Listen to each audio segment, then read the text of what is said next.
This is what campus life looks like during a pandemic. Some of the nation's most prestigious universities deserted. Social distancing rules have put an end to packed lecture theatres, and many students are now studying from home. In Sydney, Chinese international student Abby Shi has her online classes in the dining room of her sharehouse. Because of the COVID-19, it's all been transitioned online. It's been very different from what I had planned from the beginning of the year. She's among the students who made it back to Australia before the borders were shut. Of Australia's 600,000 international students, about 120,000 are now outside the country, 67,000 of those in China. And I think that they should be allowing to come back to Australia very soon, given the condition that they're healthy here. Education is Australia's fourth largest export, worth nearly $40 billion to the economy.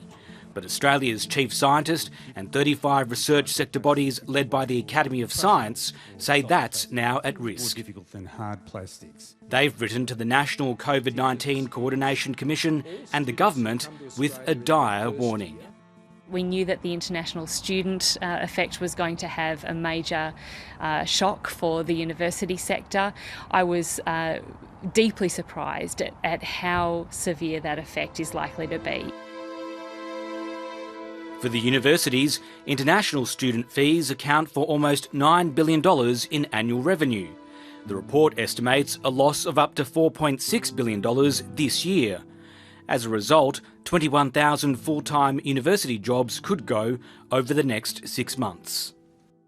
We are facing a very sudden drop in our capacity to keep pumping out the knowledge, to keep creating and disseminating and applying the knowledge. That is actually the key to getting us through the pandemic and to building our economy once it's finished. And the report says 9,000 international research students will not resume their projects this year. That includes crucial research in science, technology and medicine. Investment in R&D is one of the single biggest, most helpful things that you can do to grow the future capacity of the economy and the future capacity to employ and drive jobs growth.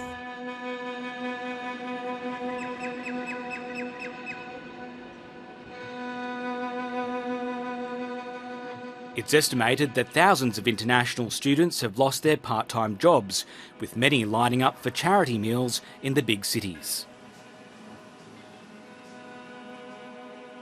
I think there's a public misconception that's been going on for years in the mass media that all the international students are very well off and then they don't worry about their financial income. But I think that's not true.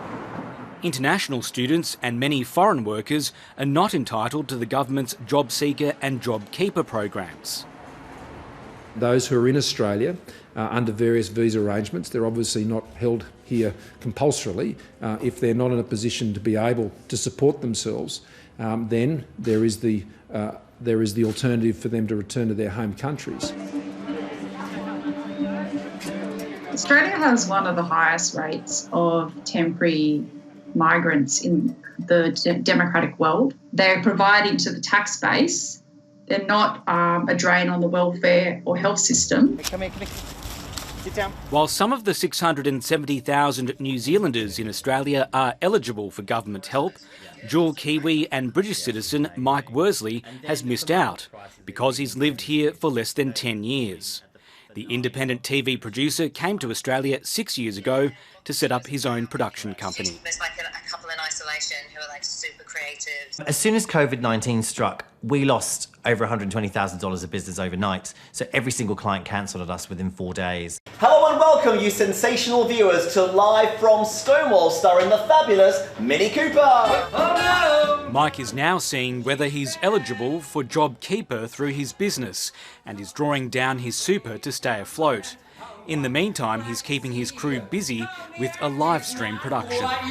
You ain't never seen a queen like me. Yes, sir. It's devastating to have to access my super at this early time. I've been putting into it myself as well as previous employers in this country. And that is for my retirement. And I intended to put my roots down in Australia and settle here. The government is now considering whether to lift the travel ban on international students, but many in the sector want quicker action, such as extending the job seeker and job keeper payments to all foreign citizens. Some of the social and economic effects of treating these migrants poorly could be very detrimental in the long term.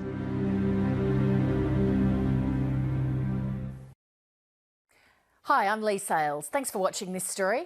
If you'd like to watch more of 730's stories, they are on the left of your screen. And tap on the button below to subscribe and get the latest from ABC News.